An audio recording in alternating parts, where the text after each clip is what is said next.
di dalam kasih Tuhan Yesus Kristus. Kalau saudara-saudara telah memuji-muji Tuhan, memuliakan nama Tuhan, kemudian kita imani dan yakini bahwa apa yang kita nyanyikan dan pujikan adalah benar-benar akan terjadi. Ini loh saudara, kalau Pak Prayogo sebagai dokter, dia berani mengatakan kepada saudara-saudara dan menyaksikan bahwa di dalam Yesus ada keselamatan, kedamaian, dan kesehatan. Itu ada risikonya enggak? Hah? Ada. Dokter, tidak ada orang sakit, makan apa?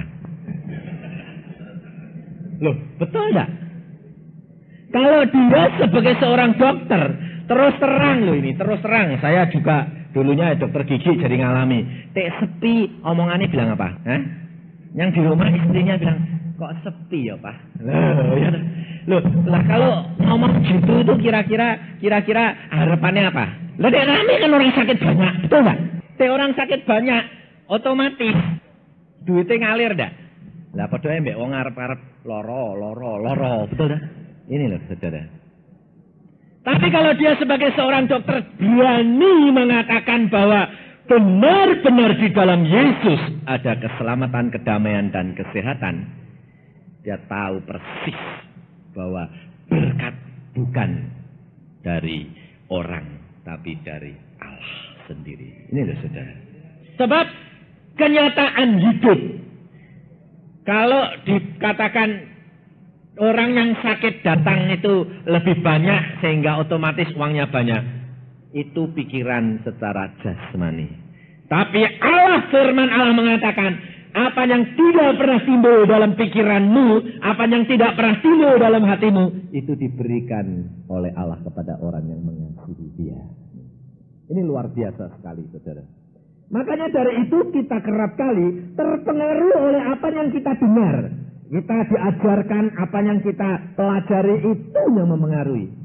Sebab saudara kira saya di mana-mana itu tidak ada orang tahu atau percaya kalau saya ini orang GKI. Pikirnya, wah mesti orang Pantekosta.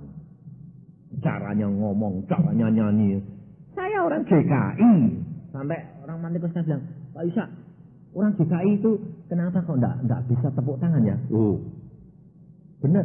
Coba kalau di sini ada orang GKI, coba tepuk tangan. Berarti sekintal tangannya. Sebab aku ngalami sendiri. Kalau mau tepuk tangan rasanya, aduh isi. Lihat kanan kiri. Maplok pertama itu berat. Tapi kalau engkau sudah dijamah oleh Yesus, tidak bisa. Tidak bisa. Karena apa? Karena Yesus sudah berkata, apabila Roh Kudus memenuhi engkau punya kuasa untuk bersaksi. Apa yang dialami Pak Saumdi sama, dia juga orang GKI. Lalu kalau orang Pantekosta ketemu saya bilang, kamu kira saya orang apa? Orang Pantekosta, GKI tahu enggak? Saya kalah bisa orang GKI yang. Sebabnya apa? Sebab kita mesti mengalami pembaharuan terus-menerus. Ini nih saudara. Dan saya dijamah Tuhan, jadi kalau saudara mendengar Pak Prayogo mengatakan bahwa menyembah, saudara jangan merasa bahwa, wah aku udah ngerti ya, gak dapat karunia lidah, nyembah piye. Loh, Tuhan itu bisa berbicara dalam segala bahasa, yang penting kan hatimu. Loh ya toh, kamu bahasa lidah kalau sampai di rumah terus lihat pembantumu gak beres terus mulutmu kebun binatang keluar semua, matamu mbak endi, hatimu, itu bahasa lidahnya perlu dipikir-pikir. Ini loh saudara. Sebab Tuhan mengatakan tidak layak mulut ini, lidah ini keluar pujian dan makian, ya toh? Ini harus untuk memuji Tuhan. Ada pembaharuan. Jadi kalau kita menyembah, puji Tuhan. Engkau Allah yang besar. Kalau belum punya karunia lidah, tidak apa-apa. Tapi kalau engkau sudah merindukan, semuanya dijamah Tuhan luar biasa. Sebab saya orangnya keras, tidak mau ikut-ikutan.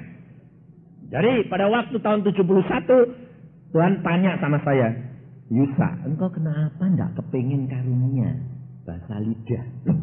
Loh, bahasa lidah buat apa? Aku bilang gitu. Loh, kamu baca Alkitab apa enggak ngerti? Bahasa lidah diperlukan untuk memperkuat iman pribadimu. Sebab kadang-kadang kita di dalam kesulitan tidak bisa berdoa, betul enggak? Dalam kesesakan, kebingungan, keberkanutan, enggak bisa sembahyang. Sebab pikirannya ditagih terus. Nah, sembahyang bagaimana? Orang bilang sembahyang itu harus mengasihi Allah dengan segenap hati, kepikiran, dan kekuatan. Tetapi mau menyatukan pikiran, hati, dan kekuatan bagaimana? Wong pikirannya utang. Ditagih, takut ditagih. Asal ada orang ketok. Sudah deg-degan. Waduh, ditagih meneh. Ini mana mungkin? Tapi Alkitab berkata di dalam Rum 8, dia berkata apa? Pada waktu engkau di dalam kesesakan, engkau tidak dapat berdoa, Roh Al-Kudus akan membantu engkau dengan keluh kesah yang tidak terucapkan. Dia berdoa untuk engkau, dan itu saya alami. Jadi kalau saudara tidak dapat berdoa, saudara punya karunia lidah, saudara menyembah di dalam roh. Nanti beban saudara itu diangkat. Lalu rasanya ringan, sembahyang gampang lagi. Ini loh saudara. Itu gunanya karunia lidah. Tapi tidak karunia lidah digo pamer. Ini terus terang. Banyak buat pameran. Wah, aku belum dapat karunia lidah ya. Iya. Guys, melu gembor-gembor. Lah, salah kaprah ini. Ini loh saudara. Maka kita harus belajar pribadi dengan dia. Mempunyai pengalaman pribadi dengan dia. Engkau tidak akan tergoyahkan. Sebab tiap mengikut Tuhan itu ada risikonya. Banyak orang Kristen tidak tahu. Karena apa? Pikirnya sudah ikut Tuhan, percaya Tuhan, dipermandikan, selesai masuk surga. Kok enak? Saya bilang. Wong Tuhan berkata, banyak yang aku panggil, sedikit yang aku pilih kok. Asal dari Kristen ke permandian, selamat, belum tentu. Saya bilang. Loh, kok belum tentu bagaimana Pak Yusa? Lihat contoh nih. Ada enggak di antara saudara-saudara orang perempuan yang anak Tuhan, terus laki-laki ini jatuh cinta, saking cintane, aku anak Tuhan, kalau tidak ada di Kristen, enggak bisa. Ya wes aku jadi Kristen. Permandian, ya permandian. Barebar terus, ya pengen gereja tak terke, aku tak jalan-jalan. Ya toh? Kalau waktu pacaran saja getol nganter nang gereja, duduk diem pikirannya ndak jobo. Tapi kalau sudah jadi istrinya, jadi suaminya, sudah jadi suami istri, antar saja ke gereja. Aku tak jalan-jalan dewek. Loh, dulu janji dia kan jadi orang Kristen. Lah aku kan sudah jadi orang Kristen, mesti permandi no. Lah kok orang gereja? Lah orang gereja itu kan karepku dewek saya gini. Lah itu loh saudara. Apakah orang situ masuk surga? Sudah dipermandikan? Masuk surga enggak? Enggak. Nah, itu loh jawabnya bertegas enggak. Jadi kita harus punya pengalaman pribadi. Malam hari ini kita belajar. Kalau saudara ikut Tuhan, jaminan luar biasa. Tetapi kalau engkau ikutnya cuma hanya, wis pokoknya yang selamat, itu rugi saudara. Masuk surga ya masuk surga. Masuk Indonesia ya masuk Indonesia. Tapi di sebelah mana? Orang luar negeri bilang, Indonesia itu bagus ya. Iya, bagus. Tapi orang luar negeri masuk Indonesia, blak.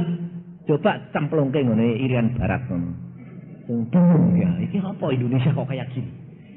Tapi kalau dia datangnya kenal presiden, diundangnya ke mana? Ke istana. Wah, Indonesia makmur ya.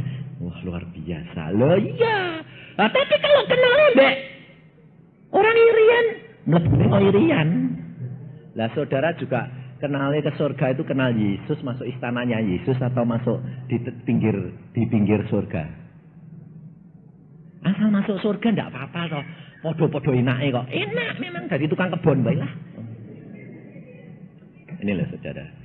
Sebab kita tidak menyadari bahwa di dalam kerajaan surga itu ada tingkatan-tingkatan. Sebab kerajaan kok sama rata sama rasa kok enak. Lah sing aku bayar setengah mati kok. Tak tinggal ke dokter barang kok aku nganti podo mbek kowe. Ya moh. Loh, bener enggak? Enggak mau, bayar larang untuk elek. Ya moh. Ini loh saudara, enggak mau, kita harus mau benar-benar bayar harganya. Kita juga mendapatkan yang terbaik. Untuk itu ada 3 tingkatan kita belajar saudara. Kalau engkau mau menduduki berhasil dalam bisnismen, dalam karyamu, dalam studimu, dalam rumah tanggamu, semuanya Tuhan pelajari pada kita. Alkitab ini buku pinter. Tapi orang itu punya buku pinter tapi tidak mau belajar. Ini orang Kristen rugi luar biasa. Buku pinter sungguhan. Segala ada. Dari mulai belum lahir sampai nanti mati. Komplit. Sebabnya hidup ini sudah ditunjukkan semua oleh Allah. Apa yang ditulis? Ini ya dan amin. Kita belajar terhadap orang yang dikasihi Tuhan. Daud. Mengapa Daud dicinta Tuhan? Dan bagaimana Tuhan memproses Daud menjadi seorang yang berhasil. Nah, kita harus belajar. Karena Alkitab ini diberikan supaya kita belajar bagaimana berhasil menjadi seorang anak Tuhan. Maupun karyawan, maupun pengusaha, maupun mendirikan rumah tangga. Keberhasilan harus ada 3 tingkatan. Dalam 1 Samuel 16 yang pertama, ayat yang ke-12 dan 13. Hanya 2 ayat saja lebih dahulu. Ini tingkat pertama. Pengenalan kita akan Allah.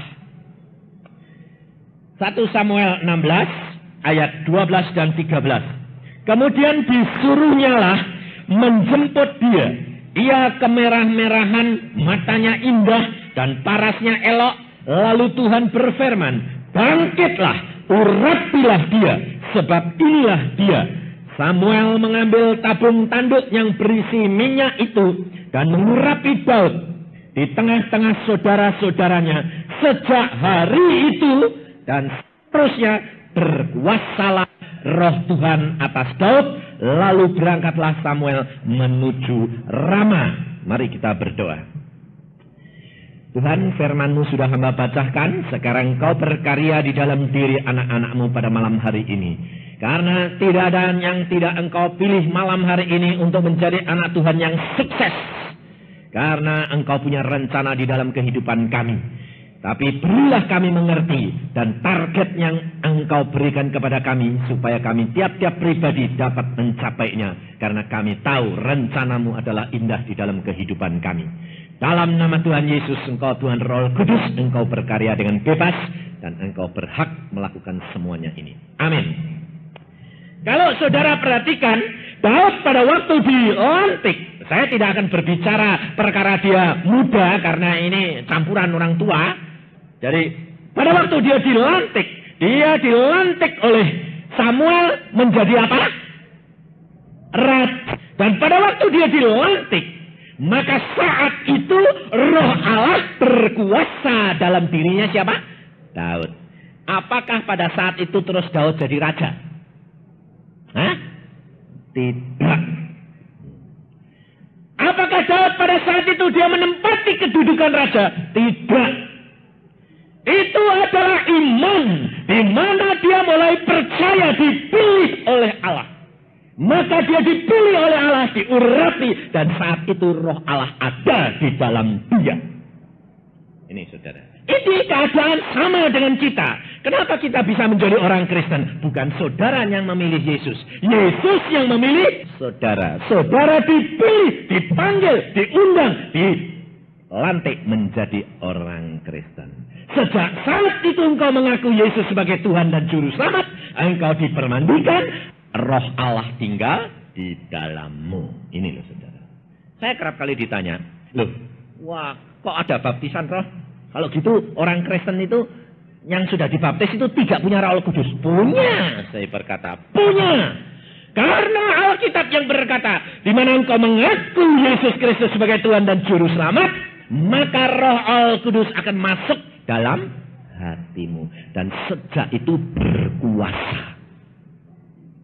Tetapi tidak jaminan engkau sudah mengenal akan Yesus.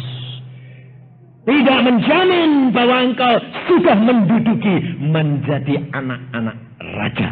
Engkau dilantik menjadi raja, menjadi anak raja. Daud dilantik menjadi raja, tapi belum menduduki kedudukan raja. Betul enggak? Ini. Jadi kita perhatikan, kita menjadi orang Kristen, tahap yang pertama, kita dilantik menjadi anak-anak Yesus Kristus Raja. Tetapi belum tentu engkau mendudukinya. Karena tergantung daripada engkau sendiri. Daud pada waktu dia dilantik, setelah dilantik, Allah berkuasa dalam dirinya. Daud kembali lagi menjadi gembala. Di dalam dia mengembalakan, Allah memproses dia. Sebab dia bakal jadi raja, dia bakal mesti menghadapi peperangan, dia dilatih oleh Allah untuk berperang. Makanya di dalam Mazmur dia berkata apa? Allah melatih aku tanganku untuk berperang. Tetapi pertama kali latihan Allah kepada Daud melalui apa? Dia ditemukan di dalam pengembalaan. Tidak perang sama orang. Perangnya sama binatang. Ada singa mau menerkam kambingnya. Nah, dia mengalahkan singa. Ada biruang. Dia mengalahkan biruang. Loh, ini loh saudara. Latihan demi latihan yang diberikan oleh Allah. Ini ada maksud daripada Allah. Demikian juga saudara menjadi orang Kristen pertama. Saudara dilatih. Lalu saudara bilang, mana jadi orang Kristen ya, tidak ada apa-apa gini kok. Ini saudara sedang dilatih. Tergantung daripada ketekunan diri saudara. Dan di dalam latihan itu, setelah Daud memenangkan itu, dia naik. Ada waktu dia disuruh oleh ayahnya, tilik kakak-kakaknya pergi perang. Ketemu Goliat, dia mulai. Dia roh Allah sudah ada. Dia berani karena Allah sudah melihat bahwa Daud sudah mempunyai kemampuan untuk mulai bertanding dengan manusia lawannya. Dan pada waktu dia menghadapi Goliat, dia berkata apa? Kenapa orang itu berani menghina Allah kita? Lalu kakaknya bilang, kamu anak kecil turut-turut. Dan pada waktu dia menghadap kepada Saul, dia diberi pakaian perang, tidak bisa jalan. Dia bilang, wah tidak bisa aku jalan, kasih pedang. Lah tidak pernah pegang pedang. Pegangannya ketepel. Bayangin. Tapi Allah sudah tahu bahwa dia punya kemampuan. Maka Samudi tadi bilang apa? Allah memberikan kuasa kepada dia. Tempel tangannya, sembahyang sembuh. Kenapa saudara tidak melakukan hal itu sendiri? Karena Allah sedang mendidik saudara untuk bertindak. Belajar iman dan percaya melakukan firman, itu lakukan di dalam diri saudara, di dalam anak saudara, istri saudara, suami saudara. Lakukan, sakit, tumpangin tangan. Sesuai dengan firmanmu, dalam nama Tuhan Yesus, sembuh. Loh, gitu. Tapi saudara bilang apa? Kok tidak waras ya? Loh, kok tidak waras? Loh, itu iman. Iman itu percayakan sesuatu yang tidak kelihatan. Ada seorang anak Tuhan, dia berkata begini, wah aku ini meraktekkan itu kok susah, wis tak prakteknya tak ambil binatang baik. Nah, lalu anaknya sakit, ditumangin tangan tidak sembuh, tumangin tangan tidak sembuh. Sebabnya apa? Lawang pikirannya khawatir kok. Wah kok tidak waras-waras, panasnya tidak turun-turun, repot iki. Wis. Akhirnya dia punya kucing atau anjing lupa saya, sakit kepelindes mobil, mati kejet-kejet, wah tak pegang. Dalam nama Tuhan sembuh. Mati ya wis mati, dek urip ya urip. Urip malahan. Lah kok cesprong dek basu ya. Tapi dek kalau sama manusia kok ndak lah ngatine kuatir kok. Tuhan berkata apa? Orang yang kuatir itu seperti ombak lautan, tidak akan mendapat apa-apa. Kalau engkau berdoa yang sungguh, percaya yang sungguh. Soalnya apa? Kuatir kok. Ya ndak jadi. Wong melanggar firman. Saya praktekkan sendiri. Saya orangnya memang gila-gilaan kalau sama Tuhan. Istri saya kena serangan jantung. Dia bilang, aduh jantung kok tambah lama tambah sek napasku. Tambah lama tambah sek. Rasanya tidak sambekan. Jantungmu rasanya dipencet. Saya dipanggil sama anak saya. Papa, mama, tidak sambekan pak. Kenapa? Wah, ini jantungmu dipencet. Wait, tanda-tandanya tak baca di anu, kelihatannya kayak penyempitan. Waduh, ini koroner nih. Ya wis. Aku bilang gini, nah, terus pikiranmu bagaimana? Wah, aku rasanya ini kok wis cegak ini. Nah, artinya cegak itu mehjun. Nah, terus saudara kalau jadi suami bagaimana? Hah? Bingung toh? Langsung cari dokter toh? Lah yang pikiran mbek manusia terus kok. Lah Tuhan berkata apa? Terkutuklah orang yang berharap pada manusia. Dokter tidak manusia. Manusia. Tidak jadi apa. Makanya sembahyang mbek Tuhan. Tuhan apa yang kita lakukan? Kalau Tuhan berkata pergi ke Prayogo, ya pergi ke Prayogo. Nah, itu berarti berkatnya dek neni harus ngalir. Tapi ya jangan ngurusi dokter sih. Tuhan dulu. Kalau nyanyi saya jempol. Dokter di atas segala dokter Tuhan. Loh, saya nyanyi hebat. Ini loh saudara, praktek. Saya pada waktu itu lihat istri saya gitu, saya bilang, rasanya piye? Rasanya kok aku cedak. Ya dia cedak ya mulai toh. Ini saya kira kalau istri-istri ada suaminya yang diomongi gitu mesti pikirnya jengkel, betul tak? Kurang ajar. Aku mulai mau kawin meneh ya. Ngono mesti gitu ya toh. Ini bab ibu-ibu mesti gitu, mesti punya pikiran gitu. Sebabnya pikirnya kenapa? Wong dikandani aku sakit, dicari kasih tahu sakit kok malah. Nah dia wis pas waktune ya. Wah kurang ajar ini. Engko wis aku anu dadi kawin meneh kowe ya. Enggak, untungnya istri saya tuh kenal watak saya. Saya bilang, "Kalau kamu sudah merasa tambah lama tambah dekat, katakan, Tuhan, Engkau siapkan diriku untuk segera menghadap Engkau." Saya katakan pada istri saya. "Enggak usah takut, pulang enak." Istri saya bilang, ya saya sembahyang. Terus saya bilang, Tuhan, aku serahkan istriku, kalau sudah waktunya pulang, ambil pulang. Udah, saya bilang, istirahat, tidur, tidak usah khawatir. Ucap syukur. Terus saya masuk ke kamar lain, mulai ngomong ke Tuhan. Tuhan, wis istriku sudah bar. Tuhan bilang, belum. Masih lama. Kemarin dulu gigi meh mbok cabuti. Tuhan, aku bilang apa? Gigi saya kuat 5 tahun. Mosok saya ini game. Oh ya. Kalau gitu sembuh dong Tuhan. Tidak apa-apa, aku nanti sembuhkan. Aku balik. Jat, sembuh. Loh, kenapa? Lalu Tuhan bilang, belum game, oke game. Tidak apa-apa, sembuh. Sembuh total, saudara. Itu loh. Itu iman. Itu loh. Jadi jangan lalu khawatir. Udah mati pi. Lah kowe meh siapa coba? Mati temenan malah cilangan. Ini soalnya kita tidak boleh khawatir. Seperti Daud, dia pada waktu sudah dididik oleh Allah, dia menghadapi Goliat yang pakai pakaian perang, tertutup rapat semuanya. Bagi Allah tidak ada barang yang mustahil bahwa Allah sanggup mengalahkan Goliat. Dan pada waktu Daud dia menghadapi, dia tidak pakai pedang. Dia hanya pakai apa yang dia punya. Dia punyanya masih ketepel. Ya pakai ketepel. Saudara punyanya apa? Punyanya iman kecil. Ya pakai kecil. Tidak khawatir. Biarpun gede segoliat gunung seperti apa. Sanggup untuk mengalahkan. Karena bukan engkau. Ini loh saudara.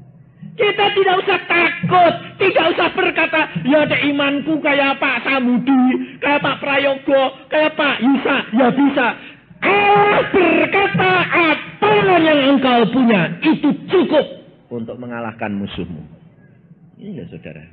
Maka Daud dia berkata, aku mau menghadapi mereka dengan nama Allah, tapi punyanya ketepel, pakai ketepel. Mana ada orang perang pakai ketepel, coba. Mana ada orang utang, bayar utang, mengatakan, Tuhan, aku mau panggil ya, bayar utangnya. Lalu tengok-tengok gitu. Mana ada terak orang Kristen. Makanya orang Kristen dianggap orang dunia itu orang gila.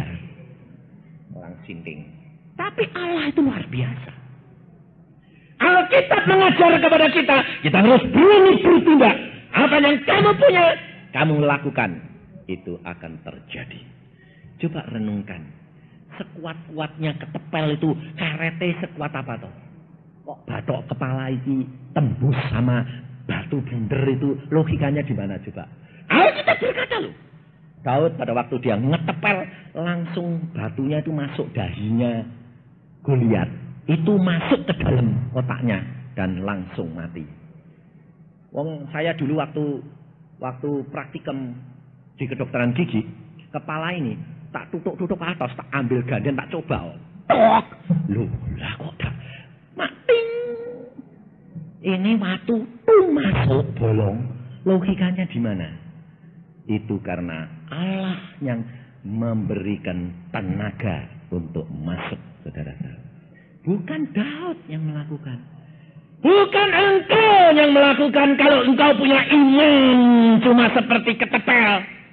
Tidak mungkin untuk mengalahkan segala perkara. Tetapi di dalam dia mungkin. Ini loh saudara. Tetapi apa yang dilakukan Daud? Dia di dalam pelantikan yang pertama. Dia harus bertindak. Allah ada di dalam dirinya. Tetapi dia bertindak. Jalan saja melakukan pekerjaannya biasa. Tetapi dengan tindakan dia menunjukkan bahwa Allah sedang memproses dia. Di dalam usaha saudara menjadi orang Kristen, saudara dagang-dagang, jangan bilang aku menjadi orang Kristen, sekarang aku dipanggil, lalu semua jadi penginjil. Salah. Sebab Allah menghendaki engkau kerja sampai selesai. Maka pada waktunya Allah akan tingkatkan sendiri. Usahamu akan ditingkatkan, tetapi engkau harus berjuang. Karena roh Allah ada di dalammu. Belum kau dilantik menjadi penguasa, tetapi kau sedang disiapkan untuk naik. Untuk yang tempat yang lebih tinggi. Tapi perlu apa? Perlu bertindak. Tindakan-tindakan Daud menyatakan bahwa dia akan menjadi raja. Karena dia dilatih berperang. Dia berperang, dia mampu. Lalu dia diangkat menjadi kepala pasukan. Nah, kalau sudah jadi kepala pasukan, dia mulai belajar pakai ketepel terus. Pakai pedang. Ditingkatkan. Tapi orang Kristen kerap kali salah. Sekali dia mengatakan dalam nama Tuhan Yesus sembuh. Lalu itu terus digunakan, tidak naik tingkat imannya. Tidak sembuh. Lalu yang kedua, yang ketiga. Loh kok tidak sembuh ya? Lalu mulai rontok. Ini toh. Lalu kalau sekali pakai ketepel, perang lagi tidak pakai ketepel, pakai pedang. Oh, sudah pintar. Sudah dilatih dengan pedang, pakai pedang. Naik ke tingkat yang lebih tinggi. Perlengkapan orang Kristen juga harus begitu. Kalau saudara pertama kali engkau mengalami perkara-perkara yang ajaib dengan Allah, naik imanmu. Dan engkau harus melawan semuanya itu dengan tingkatan imanmu yang naik. Fasilitas yang berbeda. Artinya doanya menjadi bertambah, membaca firman-Nya menjadi bertambah, kerinduannya mulai bertambah, kasihnya akan Yesus mulai bertambah. Betul enggak? Jangan tambah lama tambah merosot. Karena pikirnya, oh dengan ketepel saja menang, tidak usah nggak pedang, ketepel terus. Nah, akhirnya kalah. Dan setelah dia menang, dia belajar. Lalu saudara tahu, di situ mulai ada pengikut-pengikutnya. Pengikut-pengikut Daud, karena apa ada pengikutnya? Karena dia menunjukkan kemanapun Daud pergi, dia mendapatkan kemenangan. Nah, itu kesaksian. Jangan melalui mulut. Kalau mulut itu bukan kesaksian, tapi pemberitaan. Kesaksian harus dialami. Orang lain melihat, maka dia akan bertanya, kenapa kamu berubah begitu? Nah, baru cerita, karena Yesus yang mengubah aku sedemikian rupa. Ini saudara. Hidup kekristenan harus ada 3 tingkatan. Tingkatan yang pertama adalah menjadi orang Kristen pertama. Setelah itu, dia harus bertindak. Menyatakan pemrosesan Allah itu nyata di dalam dirinya. Sehingga dia mendapatkan pengikut-pengikut orang-orang yang bertobat. Kalau saudara menjadi orang Kristen sudah 10 tahun, 5 tahun, 15 tahun. Belum pernah bersaksi dan mendapatkan jiwa-jiwa. Perlu dipertanyakan. Tidak pernah melakukan kehendak Allah. Ibu saya berkata, oh itu watakmu kok aneh. Wangel, keras. Kalau sudah punya maksud, tidak bisa dibantah. Makanya saya bilang sama ibu saya dulu, aku tidak mau kawin. No. Kenapa dia tidak mau kawin? Tidak ada orang perempuan yang sanggup sama saya. Nah, kenapa gitu? Wah, aku tidak bisa. Orang perempuan itu tidak mau nurut. Tidak jadi. Aku kawin cerai, percuma. Lah terus, aku tidak mau kawin. Tidak mau jadi anak Tuhan. Sebabnya kalau jadi anak Tuhan tidak boleh kawin lebih dari 1. Nah terus, aku punya istri nanti seperti Daud 300. Lulah, itu perbuatan apa? Ya ben. Hidup relek enak. Hidup di dunia itu harus dinikmati. Jadi. Masuk neraka. Dek masuk neraka sisan kebenaran. Dok neraka, dok dunia, dok neraka. Tapi kalau Allah jangkau tidak bisa, saudara. Kalau dia sudah panggil saya, sudah ambil saya, tidak bisa melarikan diri. Ini loh Allah luar biasa. Kalau dia sudah punya mau, tidak ada yang bisa menahan dia. Maka pada waktu aku dijangkau Tuhan, istri saya, pacar saya itu bilang apa? Aduh, rasanya aku tidak kuat jadi pacarmu. Kenapa dah? Tidak kuat. Wah itu, waduh, sinis, keras, dibantah sedikit, marah, tinggal, janjian telat sedikit, out. Saya kalau janjian sama istri saya bilang, jam 5 tampil ya? Ya. Jam 5 tepat aku di depan rumah dia. Saya ketok. Mana psikiat? Bilang suruh nunggu sebentar. Tak tinggal. Tak tinggal. Lalu lain kali ketemu. Lu kok mbok tinggal tuh gitu. Aku sudah toto sampai suwi. Lah janjian jam 5. Ngenteni semenit aja kok ndak mau. Tepat harus sudah korek. Tidak. Nih. Saya tahu. Tapi saya juga tidak mau terlambat. Orangnya gitu. Nggak mau datang lebih cepat. Nggak mau. Kalau saya datang ke tempat dia lebih kurang 5 menit. Saya jalan-jalan di luar. Orang kayak orang sinding juga. Tak pikir-pikir sekarang kayak orang sinding saya. Jadi naik sepeda motor itu saya mutar sampai atas. Jam 5 tak persis di depan pintu. Tok. Nah, ini. Itu loh saudara. Saya kerasnya luar biasa. Tapi toh kalau Tuhan sudah mengendaki semuanya itu luar biasa. Diubah Allah demikian rupa sehingga saya bisa mengasihi dia. Tapi perjuangan istri saya itu tidak sia-sia. Saudara tahu. Luar biasa. Dia tidak pernah membantah. Tapi dia berdoa. Tuhan, Engkau berikan suami. Dia akan Engkau berikan yang terbaik. Diimani. Yang terbaik. Dan itu mesti baik. Dan saudara tahu, Allah luar biasa. Pada waktu saya makan setelah menikah sama dia, 6 bulan, saya masih keras. Kalau dia minta apa-apa, oh jangan tanya. Dan pada waktu itu, dia sudah mulai mengandung. Udah kawin 6 bulan itu dia udah ada isinya, mulai ada isinya, mintanya aneh-aneh. Jadi saya bilang, gak usah aneh-aneh. Dia diam sama air mata. Tapi saat itu Tuhan jamah saya. Jam 1 siang saya jalan-jalan. Habis makan, Tuhan berbicara langsung. Dia berkata begini. Mulai hari ini, engkau menjadi orang Kristen yang benar. Saya bilang, apa yang ngomong ini? Saya cari-cari, tidak ada. Terus saya bilang, Tuhan, kalau ini engkau yang bicara, sekali lagi yang ngomong. Hari ini engkau baru menjadi orang Kristen yang benar. Saya bilang, yang benar dong Tuhan. Saya 25 tahun jadi orang Kristen. Guru sekolah minggu, ketua pemuda. Belum jadi orang Kristen yang benar. Tuhan berkata, belum. Apa buktinya? Engkau tidak punya kasih. Aku mengasihi engkau. Tapi engkau tidak kasih sama istrimu. Bohong. Waduh, saya bingung. Jadi belum jadi orang Kristen yang benar? Belum. Sekarang? Engkau baru menjadi orang Kristen yang benar. Apa buktinya? Engkau mempunyai kasih. Saya orangnya terima gitu. Enggak. Saya bilang, coba buktikan. Lalu Tuhan berkata, lihat keluar. Saya lihat.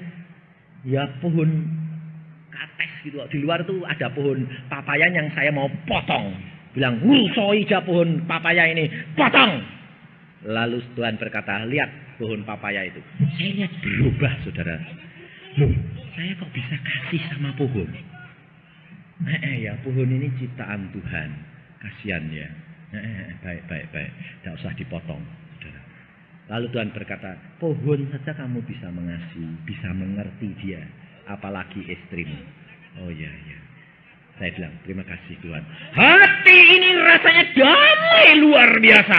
Sukacita luar biasa. Itu zaman Allah pertama kali dan kepenuhan Roh Kudus saya pertama kali. Ada kasih daripada Allah mengalir. Pada saat itu saya belum bisa karunia lidah.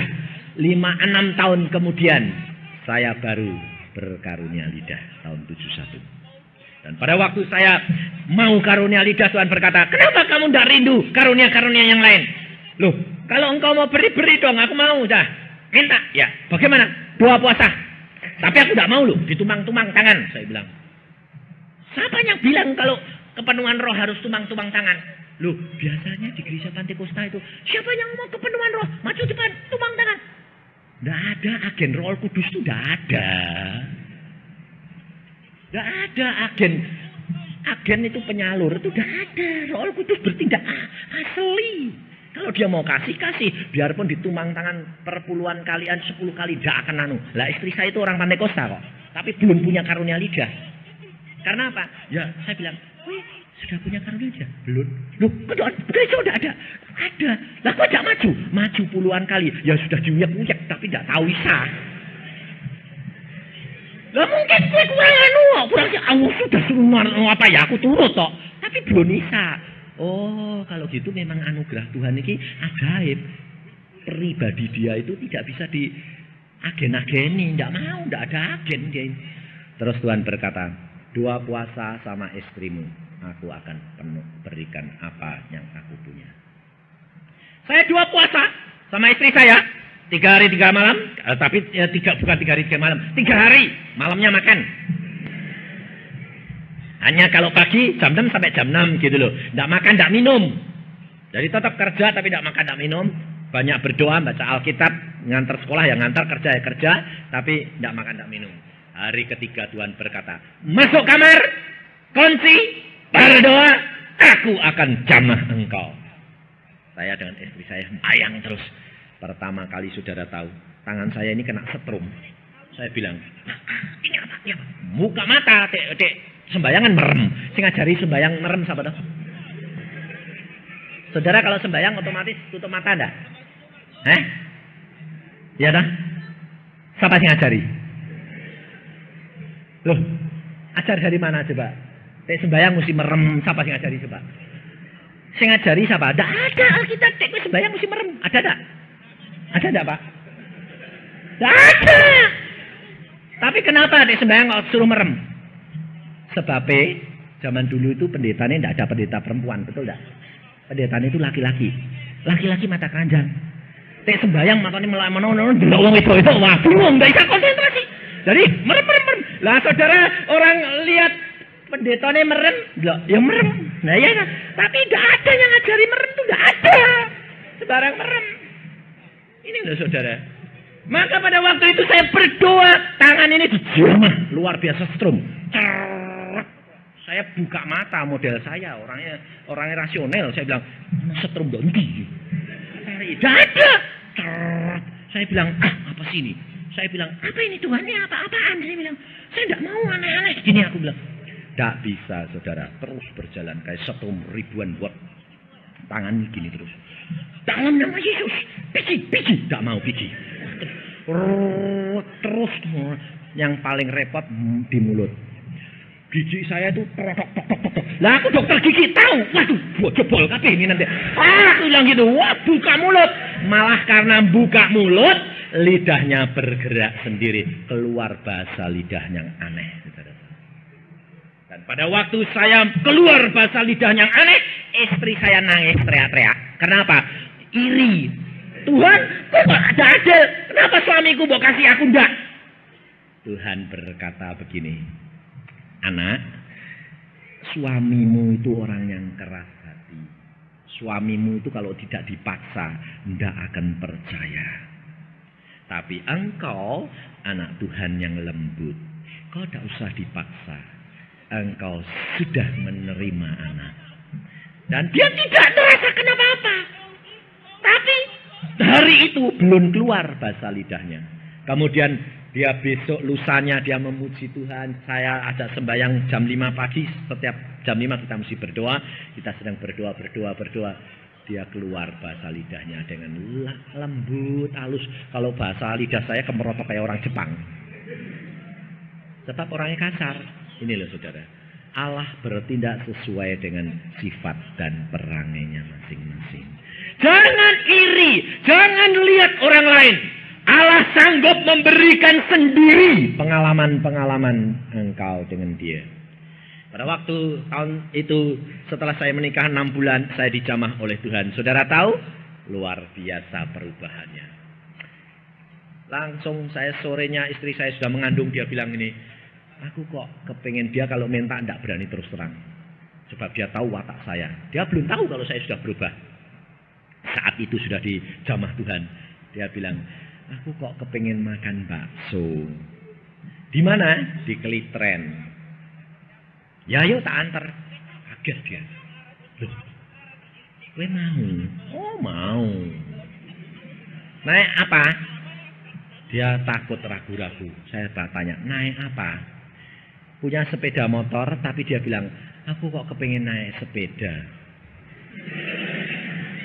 Jadi minta dibonceng. Padahal jauhnya itu 7 kilo. Naik lagi dari... Aku bilang, dia takut sudah ragu-ragu karena tidak mau. Saya bilang, ojo khawatir, tak bonceng ke. Dia matanya kaget, dia buka. Kapan gue mulai ngerti aku? Siang ini Tuhan jamah. Sekarang aku mengasihi kamu dan mengerti kamu. Bayangin. Hidup kekeluargaan menjadi berubah. Indah di dalam dia. Ada kedamaian. Di dalam Yesus ada kedamaian. Ini jaminan. Hidup dengan dia mesti ada pemrosesan. Di dalam pemrosesan kita akan melihat ada kegenapan daripada tiap firman Allah. Maka tingkat yang kedua, setelah Daud membayar harganya pemrosesan, dia sudah diangkat menjadi kepala pasukan. Lalu Saul mulai iri dan mau dibunuh. Dan Daud harus lari. Dan diproses Tuhan lagi kira-kira 10 tahun, saudara. Dia harus melarikan diri dari kejaran Saul 10 tahun lamanya. Dan pada waktu Saul diserahkan kepada Daud oleh Tuhan, apakah Daud bunuh Saul? Tidak. Daud berkata, jangan jamah orang yang diurapi Tuhan. Biarkan Tuhan yang mencopot sendiri. Nanti aku menduduki jabatannya. Tapi dia tunggu waktu dan saatnya Tuhan. Banyak orang Kristen tidak sanggup menunggu waktu dan saatnya Tuhan. Dia mau cepat-cepat. Seorang pengusaha yang sudah diberkati Tuhan, mulai punya uang banyak, usaha mulai besar. Coba, yang kecil-kecil kira-kira dipencet biar mati sekali dah. Ya toh? Toko kecil-kecil diberdirikan supermarket. Gepeng yang cilik-cilik mati kabeh. Betul tak? Kalau saudara punya usaha sudah mulai tinggi, kepengennya apa? Uang secepatnya masuk. Yang kecil biar mati sekalian. Tapi Daud tidak begitu. Dia tunggu waktunya Tuhan. Semuanya suruh tumbuh menurut kehendak Bapa. Dan dia bijaksana. Biar dikejar-kejar, dia yang melarikan diri. Tapi dia tidak melawan Saul. Ini loh saudara. Musuhnya diserahkan 2 kali, tidak dibunuh. Tetapi dia rela menunggu waktunya Tuhan. Kalau engkau menjadi anak Tuhan, engkau akan dapat mengerti belajar dari Alkitab. Maka engkau akan menjadi orang yang diberkati. Karena kalau engkau belajar, engkau akan menjadi orang yang diperkenan Allah. Luar biasa. Makanya jangan tergesa-gesa. Saya sendiri dulu bilang gini, Tuhan, engkau janji ngambil saya kok. Dari umur 12 kok. Sekarang 40 tahun saya belum jadi hamba-Mu sih Tuhan. Tuhan berkata apa? Yusa, jangan tergesa-gesa. Aku punya waktu sendiri. Orang ketinggalan. Itu lu jadi hamba Tuhan naik sepeda, naik motor, naik mobil, naik kendaraan jet. Tuhan berkata, engkau tidak tahu. Aku punya rencana yang lain. Tuhan menghendaki memproses terus sampai menjadi masa. Saudara tahu. Dan Tuhan pada waktu itu tunjukkan saya. Kamu mau kepengen lihat kendaraanmu kalau kamu nanti nginjil, waktunya sampai? Iya. Lalu Tuhan tunjukkan. Tuhan itu luar biasa, saudara. Tuhan cuma begini saja perintah malaikatnya. Ambil kendaraan Yusa. Langsung datang. Datang kendaraannya. Ternyata kok berdiri. Saya bilang, ini apa kendaraan kok berdiri? Kalau kendaraan kan semua begini. Saya lihat hamba Tuhan menginjil pakai sepeda, jalan kaki, naik mobil, pakai jet, pakai Concorde. Saya bilang, Tuhan itu yang pakai Concorde.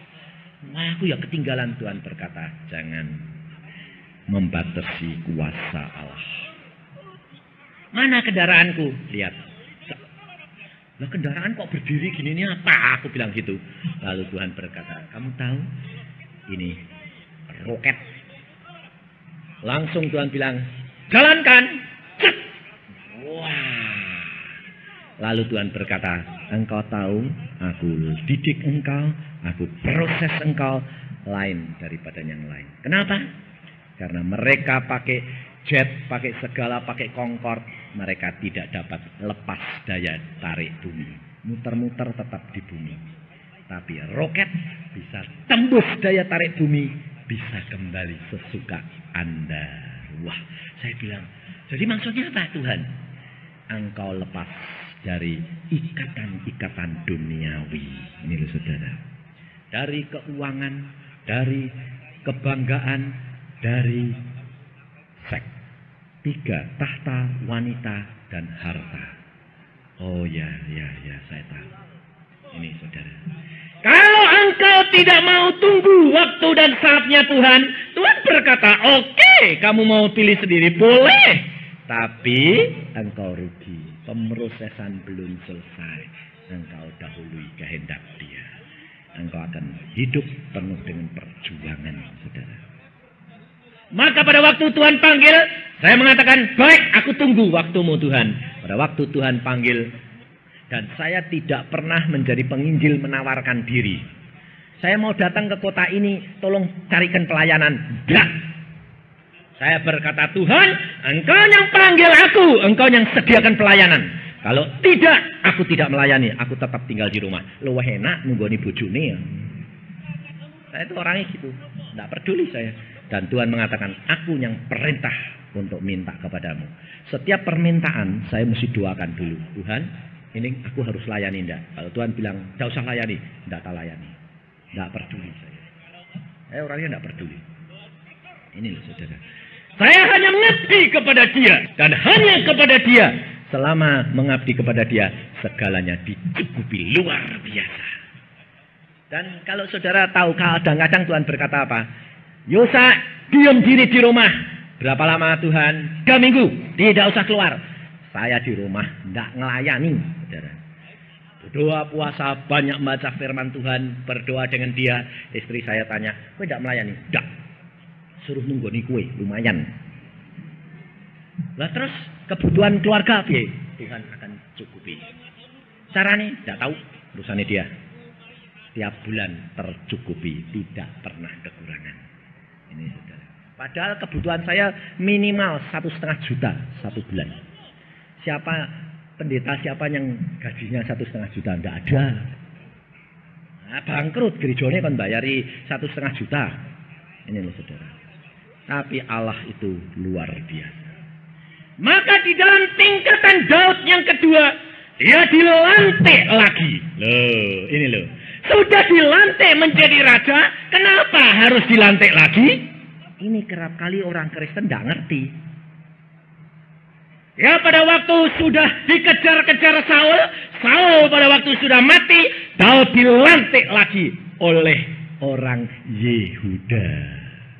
Kelompok Yehuda melantik Daud menjadi raja mereka. Sudah punya kelompok yang setia kepada dia. Hasil pemrosesan, kesaksian-kesaksian hidup Daud, orang akan datang sendiri. Saudara, luar biasa Alkitab ini mengajar kita. Kalau engkau menjadi orang Kristen, engkau sudah menjadi percaya, engkau diproses, Allah ada di dalam dirimu, engkau menjadi saksinya, engkau akan membawa jiwa-jiwa, engkau akan mendapatkan urapan yang kedua, kepenuhan Roh Kudus. Itu beda sama ada Roh Kudus, ada kepenuhan urapan Roh Kudus yang kedua. Hidupmu akan berubah. Engkau akan menikmati, sudah menduduki suatu kedudukan menjadi kenyataan, tapi belum sempurna. Daud menjadi raja, tapi bagian orang Yehuda saja, belum seluruh Israel. Setelah dia menduduki itu, dia menyatakan dirinya dengan bijaksana, dia menyatakan dalam peperangan selalu menang, baru orang Israel datang kepada dia, mengangkat dia, dilantik lagi menjadi raja untuk ketiga kalinya. Baru ketiga kalinya dia menjadi sempurna di hadapan bangsanya, seluruhnya di bawah perintah dia. Ini loh saudara. Maka kalau engkau sudah mencapai tingkatan yang ketiga, engkau akan menjadi orang yang berkuasa. Usahamu akan mencapai kesempurnaan, tingkat yang tinggi. Tetapi hati-hati. Harus mesti waspada, mawas diri. Kalau tidak, engkau akan gugur seperti Daud. Daud pada waktu dia sudah berhasil menjadi raja orang Israel, dia mendirikan istana yang bertingkat. Betul lah? Saudara, kalau orang-orang kaya itu rumahnya bertingkat enggak? Bertingkat. Kenapa? Bertingkat. Supaya pandangannya lebih luas. Betul tak? Terus kebanggaan mulai ada. Lihatnya dari atas gini loh. Kalau dulu enggak punya apa-apa, lihatnya ke bawah. Betul tak? Kalau sudah mulai tinggi, mulai berhasil, lihatnya gini loh. Daud mulai diangkat tinggi-tinggi, mulai makmur. Matanya lihat gini, Betseba mandi. Ambil dia. Itu istri panglimamu. Ambil dia. Istrinya direbut. Panglimanya disuruh bunuh. Dengan lawan, bayangin saudara. Kalau engkau jadi pengusaha sudah berhasil, engkau sudah naik, punya kedudukan tinggi, mulai lihat orang dari atas. Tidak lihat istrinya lagi. Istrinya di samping tidak kelihatan, kelihatannya gini. Tidak pernah gini. Ketarik sama orang, kecantol. Betseba baru. Nah, kalau sudah gitu berantakan enggak? Berantakan rumah tangga saudara. Maka dari itu kita harus waspada. Sebab 3 perkara tahta wanita dan harta ini berbahaya luar biasa. Tapi di sini banyak wanita pikirnya kapok kowe ya, laki-laki dicuci maki hari ini ya. Tapi jangan kira zaman sekarang wanita-wanita jatuh cinta banyak.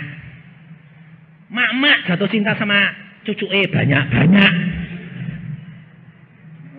Jangan kira. Sebab zaman ini zaman luar biasa gilanya. Orang akan dirangsang oleh segala perkara yang jahat. Wanita-wanita kalau sudah kaya, uangnya sudah banyak, lihatnya apa?